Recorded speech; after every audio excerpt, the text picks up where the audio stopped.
Gentlemen, listen carefully, because what I'm about to tell you is disturbing, unsettling, and absolutely critical to understand. There comes a point when a person doesn't just act destructively, they become destruction itself. When a narcissist fully surrenders to darkness, when they abandon all conscience, when they embrace malevolence with open arms, that's when they've crossed a line most people can't even comprehend. Pay attention. You see, people think evil is some abstract force, some fairy tale idea. No, evil is real. It moves through people, it seduces them, it takes hold of their soul little by little until they no longer resist. And narcissists, they are the perfect hosts, the perfect vessels, because their entire existence revolves around deception, manipulation, and the relentless pursuit of power.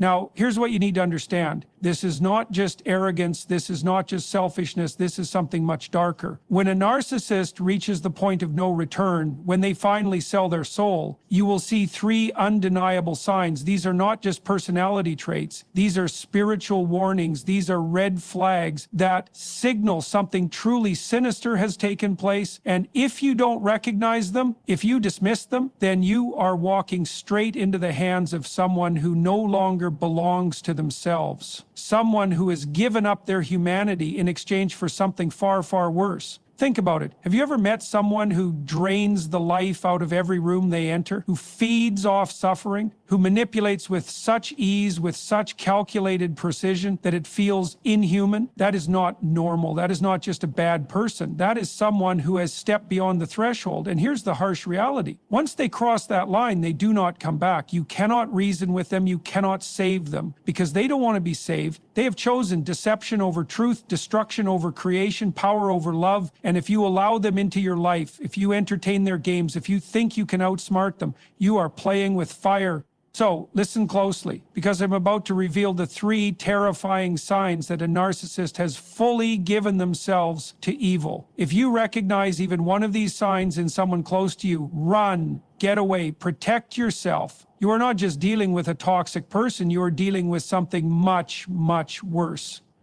They used to wear a mask. They used to pretend. There was a time when they at least made an effort to convince people they were decent, that they had some level of humanity left in them, but not anymore. Because when a narcissist fully surrenders to darkness, when they have sold their soul to evil, they don't just hurt people, they enjoy it. And that is where the real horror begins. At first, it's subtle. You start noticing a change in their reactions. They don't just argue anymore, they mock.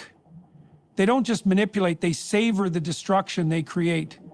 There's a twisted satisfaction in their eyes when they watch someone break down, a smirk when they see pain, a glimmer of pleasure when they know they've shattered someone's confidence, made them question their sanity, pushed them to the edge. Most people hurt others out of anger, out of insecurity, out of temporary weakness. But these individuals, they do it because they want to. They do it because it feeds them, because the suffering of others gives them a sense of power that nothing else can. That's when you know this isn't just narcissism anymore. This isn't just a personality disorder. This is evil at work. Watch their face the next time they humiliate someone, the next time they gaslight, the next time they twist a knife into someone's wounds. Do they look guilty? Do they look conflicted? Or do they look entertained? Do their eyes light up with a sick satisfaction? Do they lean in, waiting to see the emotional damage they've caused? If so, you are no longer dealing with a person who has a conscience. You are dealing with someone who has given it up. And here's what makes it even more terrifying.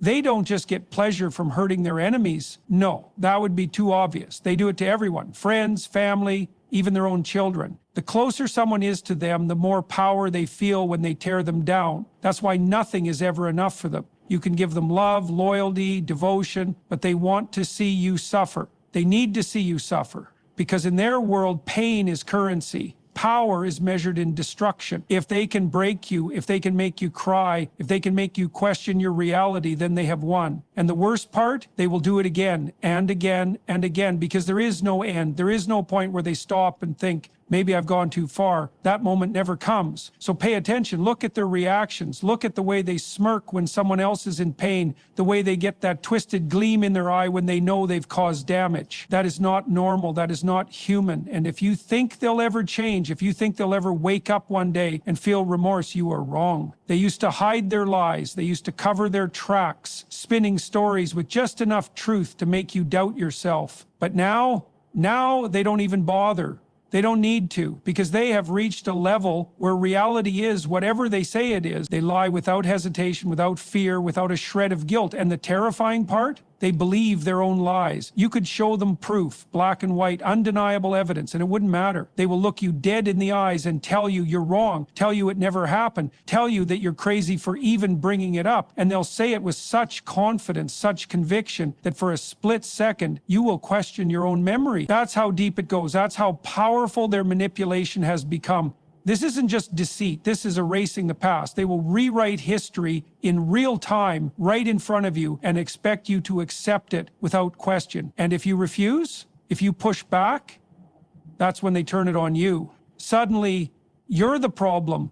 You're the one who can't be trusted. You're the one making things up. They twist the story so expertly, so effortlessly, that even people who witness the truth will start to doubt themselves. That's how they control the narrative. That's how they maintain their power.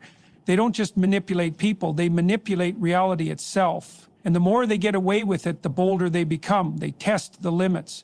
They start fabricating stories so absurd, so blatantly false, that you think, there's no way they believe this. But they do. And if they don't, they will force themselves to. Because once a narcissist reaches this level, the truth is no longer relevant. The only thing that matters is the version of events that benefits them the most. And here's where it gets truly disturbing. They don't just lie about what they've done. They lie about who they are. Their entire identity is a fabrication. One day, they're the victim, the misunderstood soul who has suffered so much pain. The next, they're the hero, the savior, the one who's always been right. They shift between roles seamlessly, adapting to whatever will give them the most sympathy, the most admiration, the most control. And if you ever try to expose them, if you ever try to tell people the truth, be ready, because they will destroy you before they ever let that happen. They will turn everyone against you. They will make you look like the liar, the manipulator, the unstable one.